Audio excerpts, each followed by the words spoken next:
Brandon's going to come over. We're going to talk about the campaign. But if you want to vote for good content, click the description, follow the link, and pick yourself up a copy of Everlasting Survivors. All day long. Volume 1. Limited first printing still available at Etsy.com.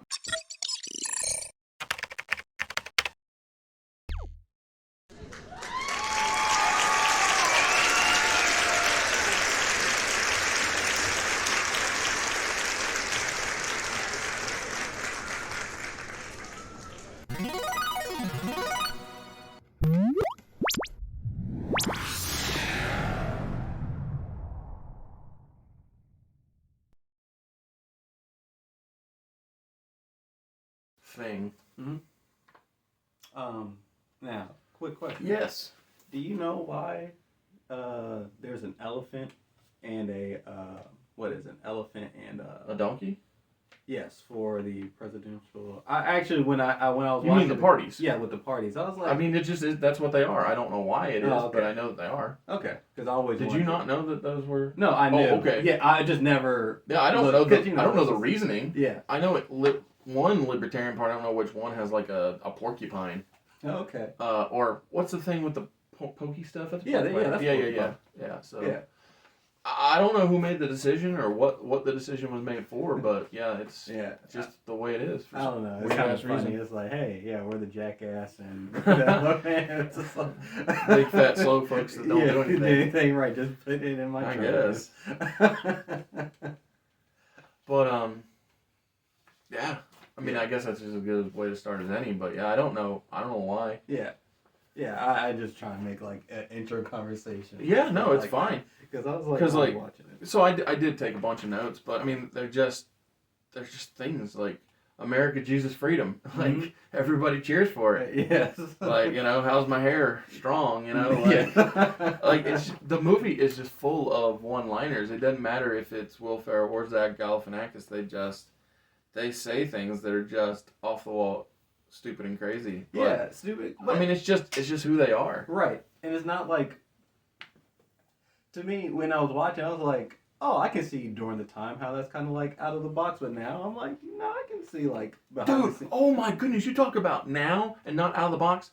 So I was talking to Ahmed the other day. Shout out to Ahmed, and he was like, "Oh, did you hear about that politician who leaked his sex tape?" Oh, okay. I was like, "Dude, that's literally a plot line from the movie." He's like, "No way." Yeah. And then he tells me another thing. And I'm like, "That's another plot." I forget what it was now, but it was just like this movie is coming to life. Yeah, when freaking Will Ferrell sleeps with Martin's wife, and Exactly. back at him. I was like, "Yo, all this is not out of the realm of like." Yeah, it's so much more plausible in now than it was in 2012. Right. And I don't know if it's the internet or Donald Trump or just the celebrity culture of politicians. Like, I'm not saying Trump is the only reason why things are wild, but my goodness, you got Dr. Oz running for office, you got a freaking Herschel Walker, football player guy, going for something too. Like, yeah, you got like Big Boy trying to run a rapper for the really? Outkast. I didn't know that. Yeah, like a lot of celebrities are like, hell, even he's a hot topic right now, but Kanye's trying to like run. Yeah, stuff. exactly. Right, but it's like, hey, yeah, it's like the celebrity. Yeah, and so stuff maybe like that's that. why that things feel so much more plausible than back then in like I said 2012 when the movie was made. But like, yeah, because when I was watching it, I was dying laughing, but then a part of me is like, am I laughing this hard because it's kind of like so close to now. yeah, where it's like maybe 2012. I think I saw this 2014, 15 or somewhere right like around that time. Oh, what's funny? So I think last year might have been the first time I watched it. Okay. I was just on this big comedy kick. Like, I was just watching things I hadn't seen before, and it might not have been last year, but in the recent past, it wasn't when it came out. But yeah, when I popped this on, it was just like, man, that thing, it hits. Mm-hmm. Yeah, 'cause it's like, yo, this is just a funny. Like I mean, come on now, sleeping with a chick in a porta potty. Yeah. She's like, oh, it smells horrible in here. He's like, oh, yeah, it's all right. And then there's a line of construction guys trying to get in. He's like, oh, if it's a rocket, don't come and knock it. Yeah. It's like, my goodness, Will Ferrell is Yeah, just right off the cuss. It's like, wow. it's crazy. Yeah. Oh my goodness! And when he tries to call her up and it hits up that family, Mm-hmm. and just leaves the message, and the dad's all like, "Oh, if Jesus could tell him, he'd give him a tongue lashing, but not the kind that he wants." I was just like, "My goodness." Man. Oh, but yeah, go on with. No, I'm just hitting high spots basically. Okay. So like, it's crazy the level of things. It's gotta be Trump though, because with the Stormy. Oh yeah, Stormy Daniels. And so it's like probably like, again, I ain't trying to give any particular person the credit, but maybe it is, Trump that does it, that makes things more believable because. Well, so what I like about this movie is it pokes fun at both sides. Oh, absolutely. So this is jumping big time ahead, but when the campaign manager switches sides, I was like, yes, that was like, brilliant. damn. Not the Marty brothers or Morton brothers. So I literally only call them Rich Brothers. I know Okay. that's not their name, but anytime I talk about Dan Aykroyd or Lord Farquaad, Yes. I just call them the Rich Brothers because that's Mach. Yeah, Mach, exactly. But because that's all they boil down to me is just their money. Mm-hmm. And so anytime I talk about it, I'm just calling them Rich Brothers because it's like literally my next note is that with Cam in trouble, the financial backers look for a new candidate, and that's when we meet Martin Huggins, which is Zach Galifianakis' character. And I thought it was funny when they were talking about him. They were like, "Oh, is he the weird one?" And they were like, "Well, has that ever stopped us before?" Right. Yes. Exactly. Because like, how many politicians are weird? Like, there's that guy in, I think it's Pennsylvania, but there's a dude right now who had a stroke and he can't even understand when people are talking to him. He's got to read stuff to answer questions. So it's like, trust me, people are weird when it comes to. Just period. People are weird. Right. But I think what this movie, what I love about it is, it doesn't matter as long as we win. Oh, and yeah. I think that is just brilliant. Absolutely. And it's just like, hey, we can switch sides. It doesn't matter. We just want whatever. Oh, yeah, because the rich folks were not caring about R or D. They were caring about getting products made cheap and stamped to say made in America, even though it was a Chinese city. Chinese, right. And that's what they wanted because they wanted the city to be like a Chinese. Yeah. It was like. Well, and just out of curiosity, what'd you think about Martin's dad's maid? So it was an Asian lady who he had speak with a southern accent. I thought that shit was super crazy. But then again, she puts on a whole other accent at the end of the film. So I don't know. Was it wrong or was it just funny? I just thought it was funny. But me too. But I was just double checking. Right, but I just thought it was just playing with like people of different ethnicities. One moment they got to sound like this, but then another moment they got to sound like this. Absolutely. So they can never really be kind of themselves. They just have to play to whatever. Well, crowd. and it's crazy that when she was being herself, she was super articulate and intelligent. Mm-hmm. So I thought that was cool. Yeah. That she had that ability to fall in and out of character. Mm-hmm. Because would you say, like, I know that this film wasn't trying to be, but I think it might be now, but meta in a way, like a commentary of like, because it was just about elections, but I think this is kind of as far as you said about not caring who wins, I think it did its best to make fun of both sides and to pretty much just any trope of stupidity. So like, I don't know. To be meta, does it have to acknowledge itself, or is that just my wrong misunderstanding of the concept? No, it's kind of right. Like, because like for instance, some people dislike She-Hulk's ending because of the meta context, right? But then other people are saying, oh, she broke the fourth wall in the comics, which regardless, either way, I'm anti that. just generically. Mhm. But so yeah, I don't know. I don't know if I'd go so far as to say meta due to the idea that there was no breaking the fourth wall. Everybody maintained their continuity of character. So I think that it's just really good satire. Okay, yeah, that's a on- better word. on Satire. just life, yeah, Okay, all right. especially political life, Yeah. and rich and poor, and well, although I guess nobody's technically poor. Marty's probably got the poorest house, and he's doing alright. Mm-hmm. His pops though, man, Yeah. I put a note somewhere where I was like, both these guys' houses, Cam and the Huggins estate, if you are, friggin' humongous. Mm-hmm. I think it's funny that it's even possible to run unopposed because like Cam Brady was 14 times, I believe. I thought it was just 8, but 8, whatever. yeah. He had a long stretch of never having to worry about anybody coming up against him, Mm-hmm. and so yeah, I just think that whole idea is crazy that you can even win something without fighting. Yeah, but finally, what did him in was sex allegations where people. Mhm. Yeah, which was funny. It's like that's what did it, and not like, but yeah. Freaking there's a scene where he's fighting with his wife, or well, they're beginning to get into a disagreement, and the wife tells their kids to put on the headphones, and they're not listening to anything pleasant. It's like worse than what the parents are saying to each other, which I thought was funny in and of itself. Mhm. But also, so as she's getting heated at him, he's getting aroused by that idea, and I just like Will Ferrell is so crazy. And like at one point in the argument, he says, "I cracked gold," and I'm like, I don't have no idea what the relevance this is, but my goodness, it's funny. But speaking of families, like right after we were with Cam and his family at odds, we go to his opponent's house where he's asking his family to lay it all out. Like the whole world's gonna be looking at us. So I promise to keep my cool if you tell me whatever your deepest darkest secrets are. And do you remember what the oldest son's secret is? No. He let a goat lick his penis at Oh. a petting zoo.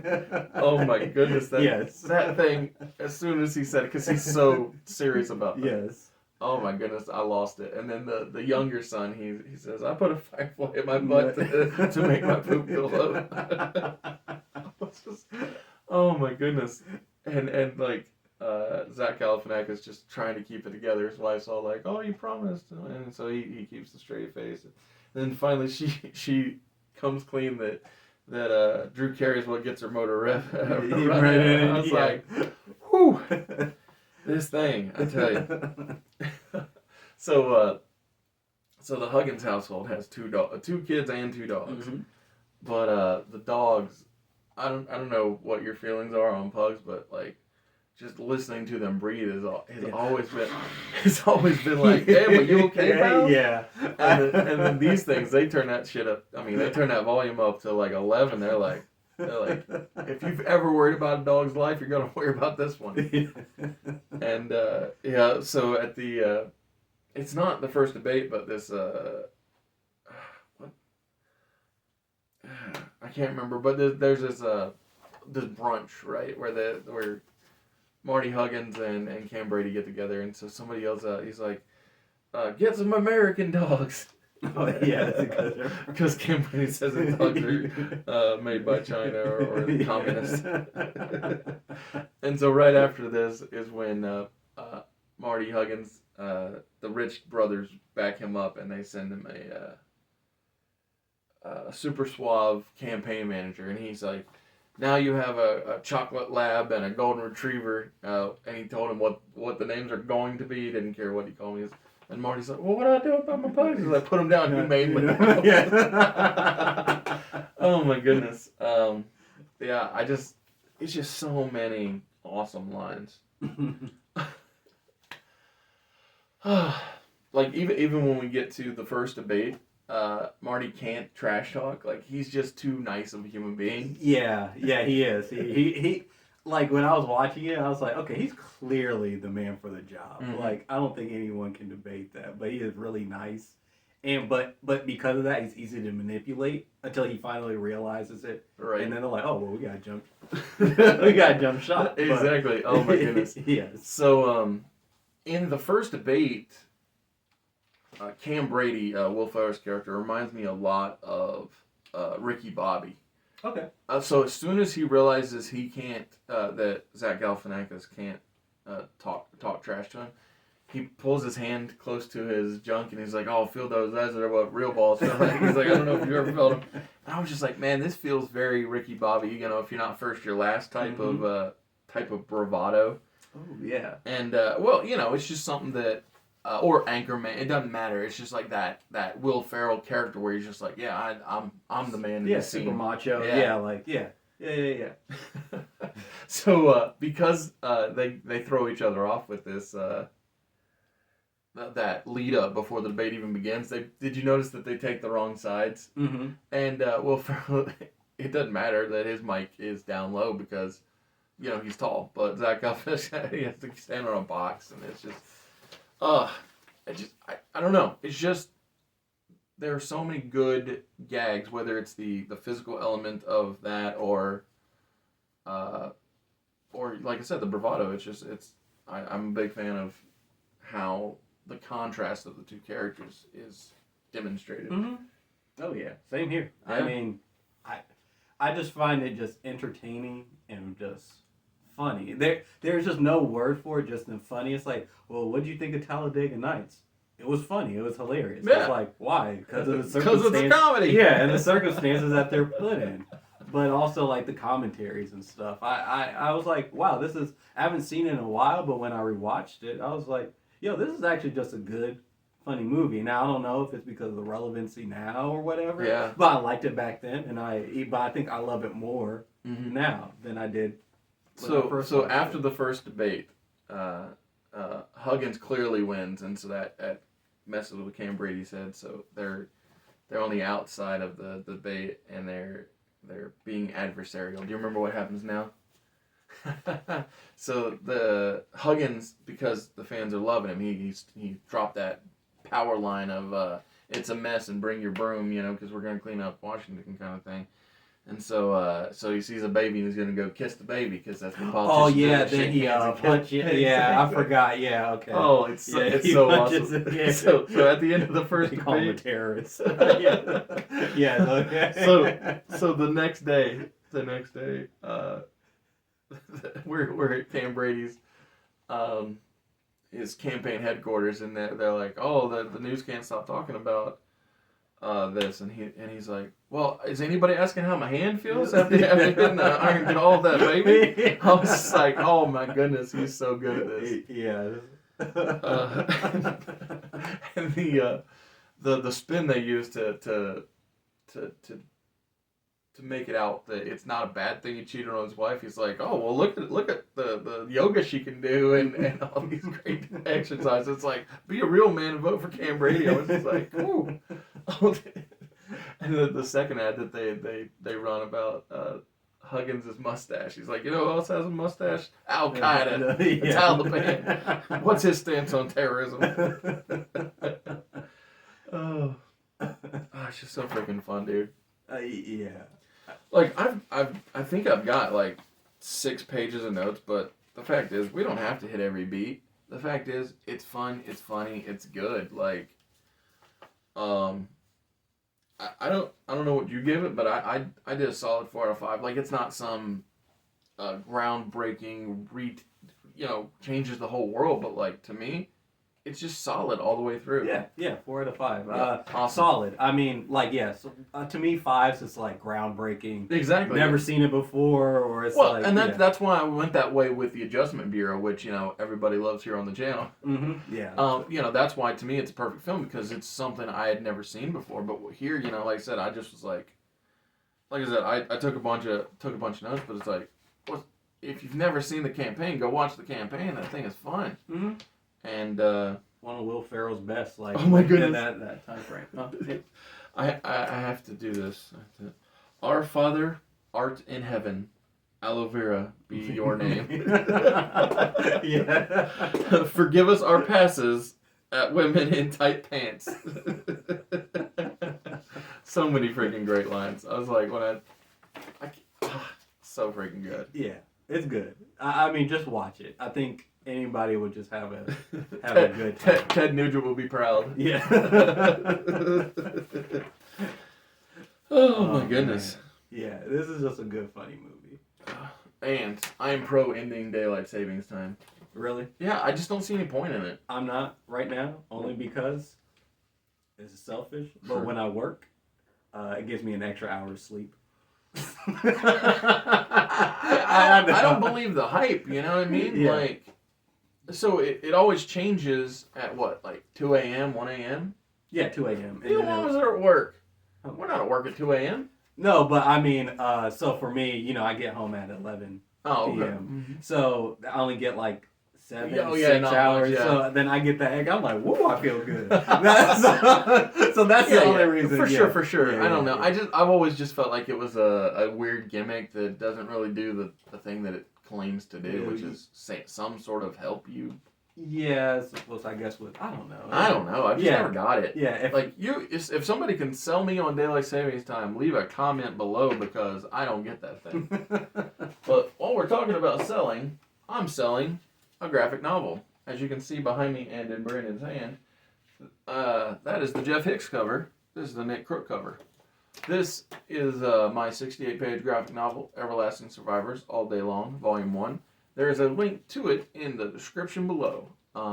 Yeah, this was fun. Thank you for coming, good sir. Yeah, always. And go out and vote if you want this coming week. Oh, yeah. If you're watching it in real time, and if you're tuning in after the election, well, I hope we're all still here. Yes. Yes. Thermonuclear war we do not need. Yeah, we don't need a fallout. Yes. Although I did hear Tim Pool make the argument that people loved Fallout so much that's why they're pro going at it. They're like, bring it to life. Yeah, no. I never played Fallout. Did you? Yeah. I mean, it's a fun game, But but of course, don't need nuclear disaster. Yeah, worry about radiation. Yeah, no. Don't need it. Yeah, don't need it. Don't need everything blown up. No, I get it. People are like, man, I really wish I could survive a zombie apocalypse. No, you don't. No, We don't want that. Nobody wants to be in terror all their life. Oh, my when they goodness. sleep. Yeah, no. So we're good. Bye. Bye.